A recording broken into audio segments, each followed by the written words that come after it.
story title, Whispers of the Longhouse, a Viking tale of love and secrets.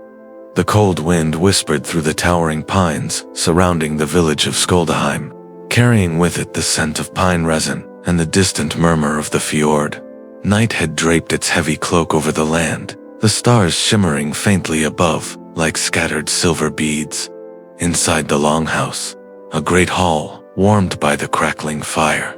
The air held more than the scent of burning wood and roasting venison. It was thick with unspoken desires and guarded secrets in this world of endless winter nights and fierce warriors. Intimacy was woven delicately into the fabric of everyday life, a quiet ritual amidst chaos, a balm to hardened souls.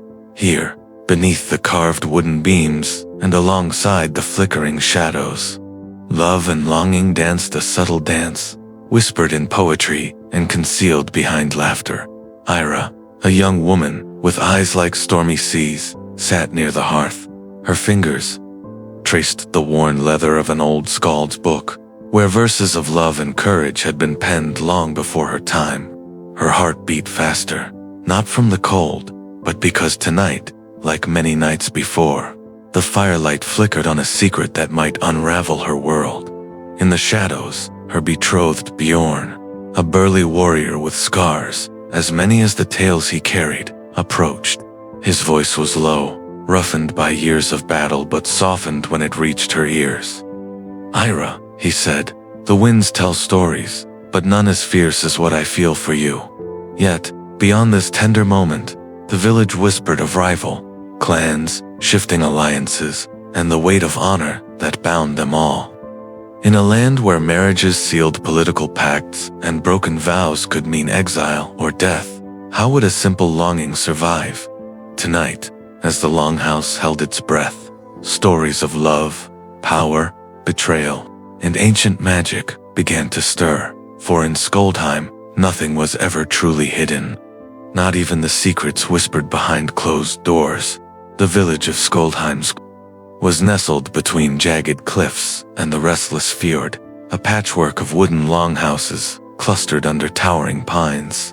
The air was always crisp, smelling of saltwater and pine needles, and the days were brief and fierce under the northern sun.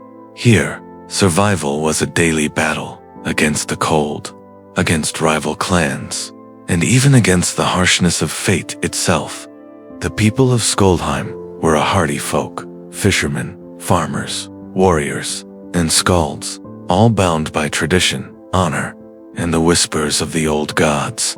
Their lives were woven tightly with the rhythms of the seasons, the call of the sea, and the steady beat of their ancestors' stories.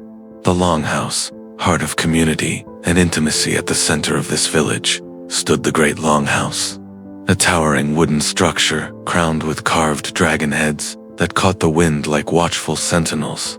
Its massive hearth roared with flame, throwing dancing shadows that brought life to the darkened walls. The longhouse was more than shelter.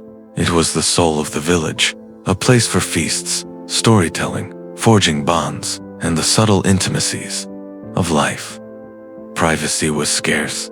The families slept close, and walls heard what lips dared not speak aloud. Yet, within this closeness, there existed a world of secret glances, stolen touches, and ancient rituals passed through whispered traditions. Eira, and Bjorn, bound by more than betrothed Lyra, daughter of the village chieftain, was unlike many women of sharp-witted, fiercely proud, and skilled in the lore of herbs and runes. She carried herself with a quiet strength. Though betrothed to Bjorn, a formidable warrior and friend since childhood, her heart wrestled with questions beyond the customary ties of duty. Bjorn was a man forged by battles, loyal to his kin, but also tender in his rare moments of vulnerability. His love for Ira was fierce yet respectful, embodying the complexities of Viking courtship, a blend of poetry, honor, and the tacit understanding that love was both a gift and a gamble. Courtship through skaldic poetry in Skjoldheim, love was often spoken in verse. Skalds, poet-bards were revered for their ability to craft words that could woo or wound. Bjorn, though a warrior first, had learned the art of the skald to court Ira's heart. His offerings were not jewels or silver, but carefully crafted stanzas that spoke of the moon's glow on icy waves and the warmth of a shared hearth. For Ira, these poems were keys unlocking desires that the village's rigid customs kept locked tight. Yet, the power of words came with risk. A misplaced phrase or ill-timed verse could bring dishonor or scandal. Marriage, customs, and dowries. Marriage in Skjoldheim was a pact that went beyond love, a joining of families, clans, and fortunes. Dowries were exchanged, often in cattle, weapons, or land, symbolizing alliances and social standing. These unions were ceremonies laden with ritual, where oaths were sworn to the gods, and the blessings of Freya and Odin were invoked for fertility and protection. Ira's marriage, too, Bjorn, was as much a political arrangement as it was personal, reflecting the delicate balance of power in the region. Behind the festive feasts and mead-soaked songs lay a game of influence, where every choice could tip the scales toward peace or war. Pre-marital relationships and concubines, while formal marriage was sacred, Viking society was pragmatic. Premarital relationships were not unheard of, and concubines were accepted in some households, especially among the elite. These relationships existed in a gray area of affection, desire, and social expectation. Ira had heard whispers of Bjorn, past fleeting loves and alliances forged in passion and convenience. It was a reminder that in their world, love was not always simple, and hearts were often as tangled as the fjord's rocky shores. Divorce and the role of women in like many contemporary societies, Viking women held remarkable rights, including the ability to seek divorce. Grounds ranged from infidelity to neglect, and while breaking bonds carried consequences. It was a testament to women's agency in a patriarchal world. Ira's mother, Astrid, was a woman of strength who had once exercised this right, navigating the social repercussions with grace and cunning. Her story was a caution and a guide for Ira, who balanced the expectations of duty with the flickering hope of personal freedom. Gender, fluidity, and Norse mythology. Norse mythology was rich with tales of gods who blurred the lines of gender and form. Loki's shape-shifting, Freya's embrace of both beauty and battle, and the fluid identities of some mythic figures revealed a culture where masculinity and femininity were not always fixed. This mythic backdrop seeped into daily life, allowing for a nuanced understanding of identity and desire. The insult of Arger, accusing someone of unmanly or effeminate behavior, carried heavy social weight. Yet the myths reminded the people that the divine was complex and multifaceted. Adultery, laws, and magic betrayal was no small matter. Adultery could lead to exile, fines, or worse. Yet, alongside the harsh laws, the Vikings also turned to seidr, a form of magic often practiced by women, for matters of love and loyalty. Ira was curious about the old runes and charms whispered in the village. Talismans said to bind hearts or ward off such magic was both feared and revered, a secret thread in the tapestry of Viking life. Privacy in the Longhouse. Despite the communal nature of the Longhouse, certain customs afforded moments of privacy. Curtains of woven cloth, separate sleeping platforms, and the rhythm of daily chores created pockets of solitude. It was in these quiet spaces that true intimacy unfolded, conversations hushed under the breath, lingering touches in the dark, and the delicate weaving of trust between lovers. Contraception and same-sex relationships. Surprisingly, Viking sagas and archaeological evidence hint at the use of rudimentary contraception, from herbal remedies to practical methods. Meanwhile, stories and myths suggest that same-sex relationships existed and were sometimes accepted within certain contexts, especially among the warrior elite and close companions.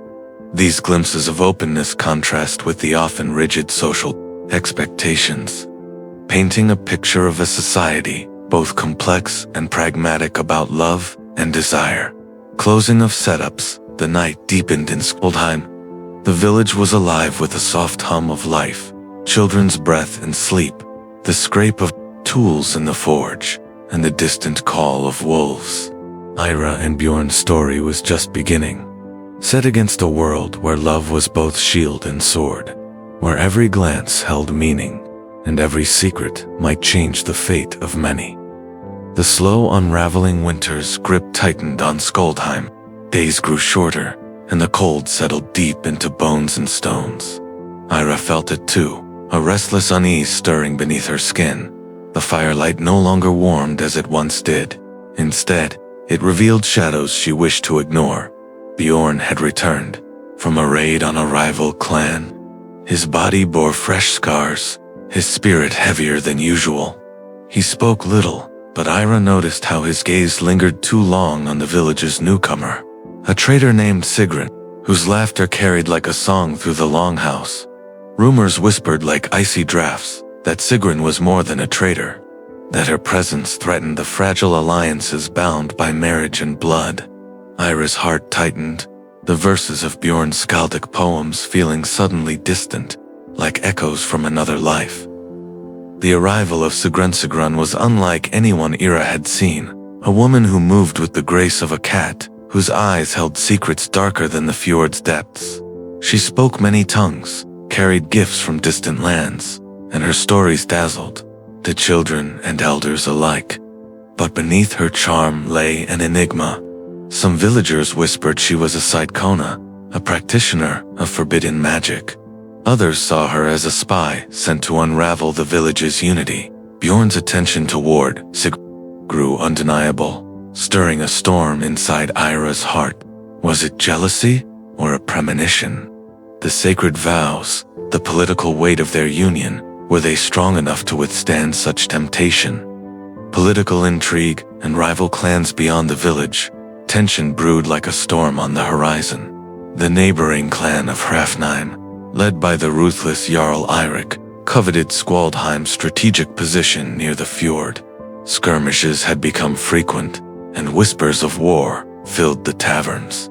Ira's father, Chieftain Harold, faced mounting pressure to forge new alliances, possibly through marriage or bloodshed. The fragile peace depended on keeping the clan united, a task that grew more difficult as distrust seeped into every corner. Ira's inner conflict. Ira's nights were restless. She found herself caught between duty and desire, tradition and the yearning for freedom. The teachings of her mother, Astrid, echoed in her mind. Honor is not a cage, but a path, if you dare to walk it. Her bond with Bjorn was tested daily, as silence grew between them and questions went unspoken.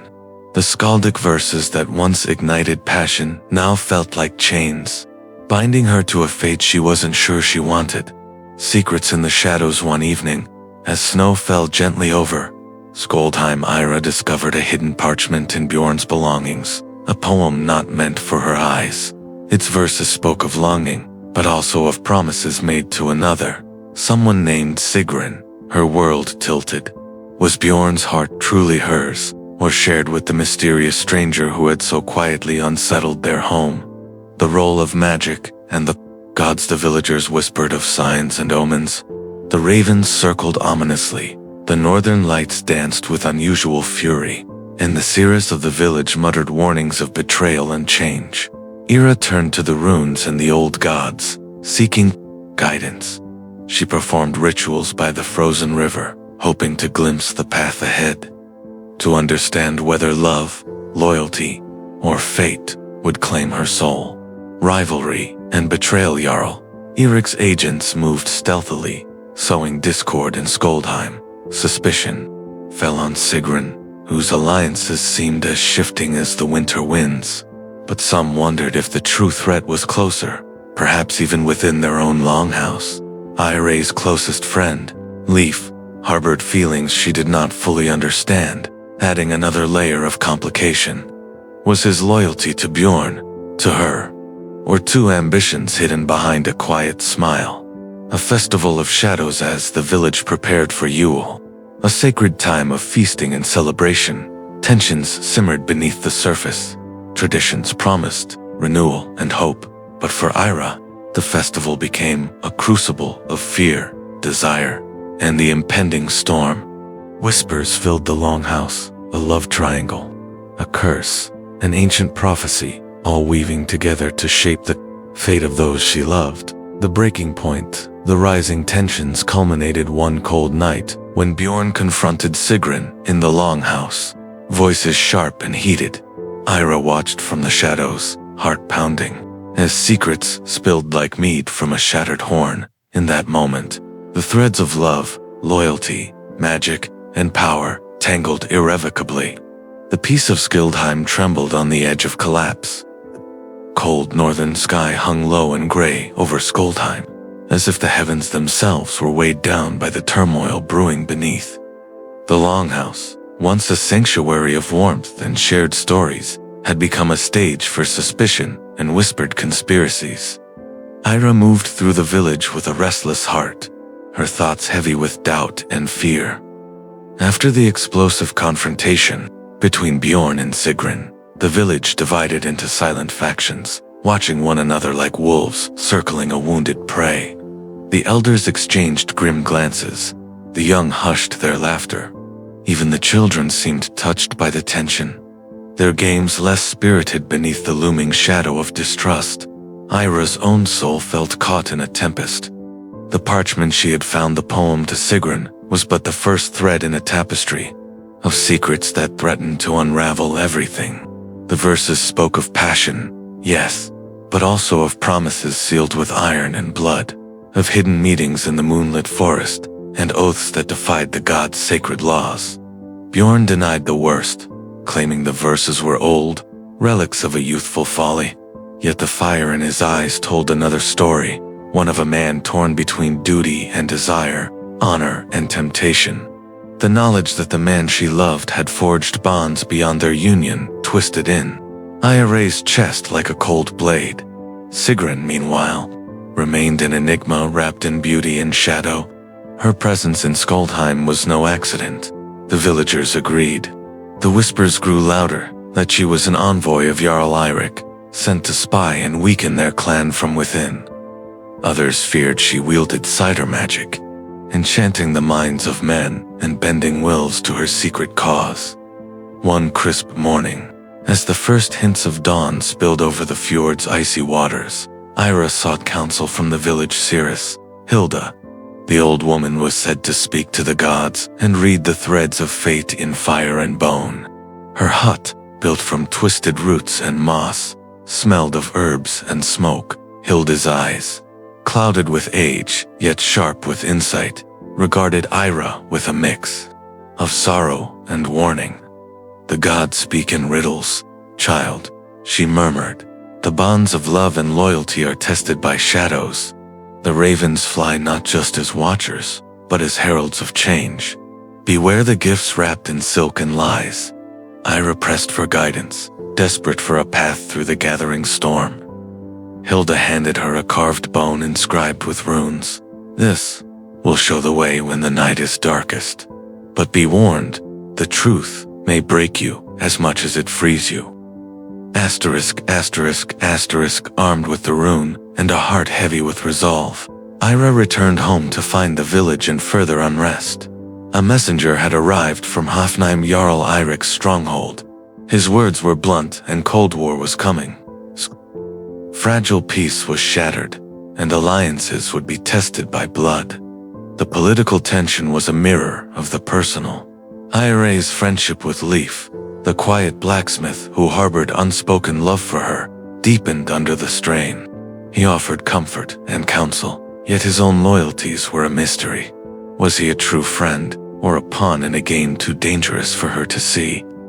As the days darkened and the snows deepened, Ira found herself walking the edge of two worlds, one of duty and tradition, the other of hidden desires and secrets.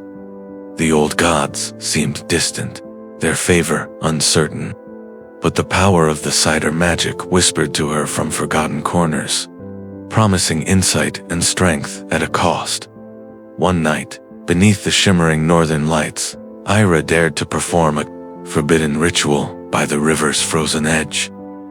Chanting in the ancient tongue, she sought a vision answers to the questions that haunted her. The ice cracked beneath her feet, and shadows coalesced into shapes both terrifying and beautiful. She saw Bjorn not as the loyal warrior she loved, but as a man torn, caught in a web of promises to forces she could barely understand. She saw Sigrun's smile twist into something darker, a mask hiding a hidden agenda.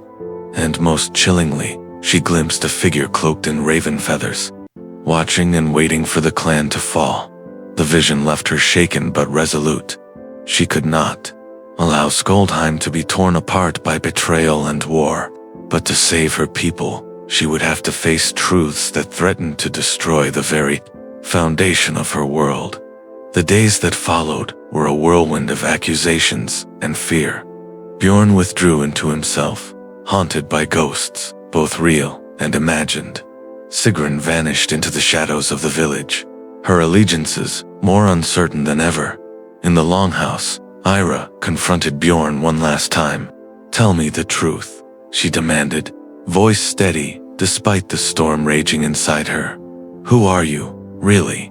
And what have you promised to Sigrun?" Bjorn's eyes filled with pain and regret. "I swore to protect this village," he said, "but promises made in desperation bind us all. I never wished to betray you, Ira, but there are debts I cannot escape." Their conversation was cut short by the arrival of a bloodied scout news that Jarl Eirik's forces had crossed the border, and war was imminent. Skjoldheim braced for the coming storm. But the greatest battles, Ira realized, were not fought with swords alone. They were fought in hearts and minds, in shadows and secrets. As the drums of war echoed through the valley, Ira prepared to face her destiny. The mystery of love and loyalty, magic and betrayal would unfold in the cold light of battle and the quiet moments between. The night before the first clash with Jarl Erik's raiders, Skjoldheim was restless.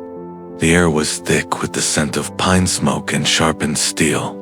The villagers gathered in the great longhouse, faces etched with worry and determination. Torches flickered, casting long shadows that danced along the carved wooden walls.